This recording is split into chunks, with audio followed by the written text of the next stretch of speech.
The date is April 30, 1945. Above you, Berlin is burning.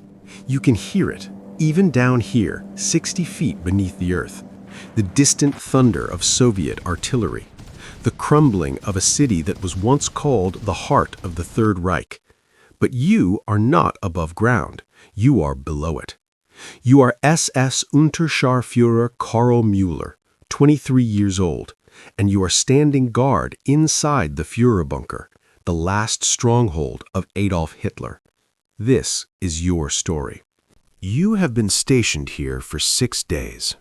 6 days of concrete walls, 6 days of flickering lights and recycled air that smells of cigarette smoke, sweat, and something else, something harder to name.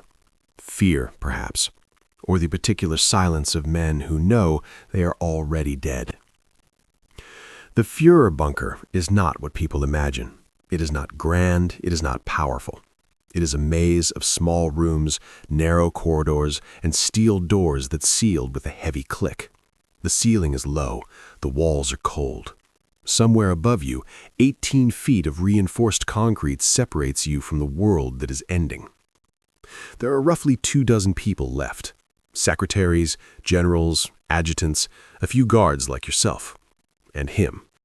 It is just past 10 in the morning when the news arrives. A general, you recognize him, Krebs, walks past you with the look of a man carrying something unbearable. He does not meet your eyes. None of them do anymore. You hear fragments through the walls. The Soviets have reached the Tiergarten. Wenck's army is not coming. There is no relief. There will be no relief.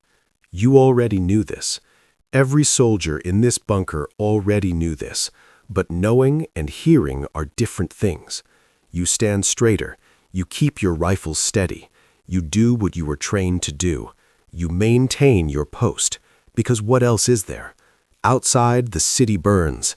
Inside, the last chapter of something enormous is being written, and you are standing at its edge, holding a weapon that no longer means anything. By midday, something shifts.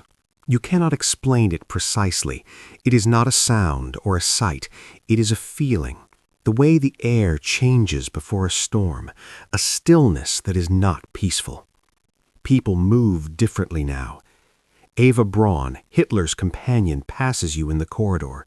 She is calm, unnervingly calm. She looks at you and almost smiles. You do not understand it then.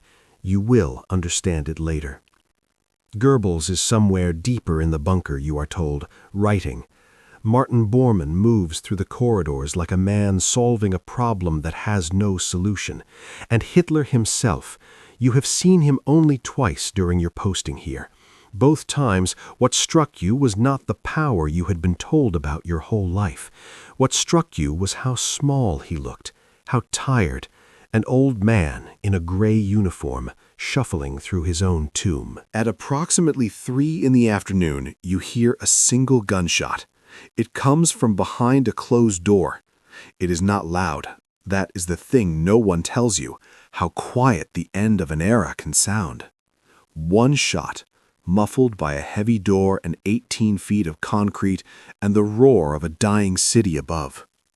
For a moment, no one moves. Then, controlled chaos. Officers move quickly. Voices are low but urgent. Someone is crying. You cannot see who. The smell of something burning begins to drift through the corridor, and you realize, with a coldness that settles in your chest, that they are already following his final orders. The body is being taken outside, to the garden, to be burned. Now it is your turn to decide. The Reich is over. Everyone in this bunker knows it. The question is no longer whether Germany will surrender. It is only who will survive long enough to see it happen. Some will try to escape through the Soviet lines. Most will fail. Some will stay and surrender. Some will not survive their capture. Some will choose a third option, the same option that so many in this bunker have already chosen today. You think about your home, a small town in Bavaria, your mother's kitchen, the smell of bread in the morning, Things so ordinary they feel like they belong to another life, because they do. That life ended somewhere between 1939 and this moment, in this corridor, with the sound of Soviet artillery growing closer by the hour. You look at the door at the end of the corridor. You look at your rifle. You make your choice. History remembers the names of generals and dictators. It remembers the dates of battles and the borders of empires.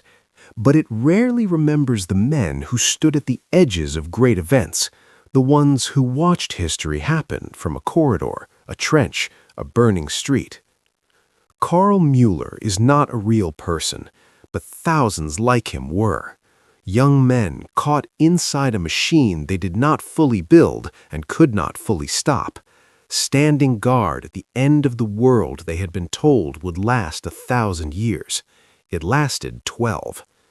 And on April 30th, 1945, it ended in a bunker 60 feet beneath a burning city with a single quiet gunshot. This was their story. This was your story. You were the last witness.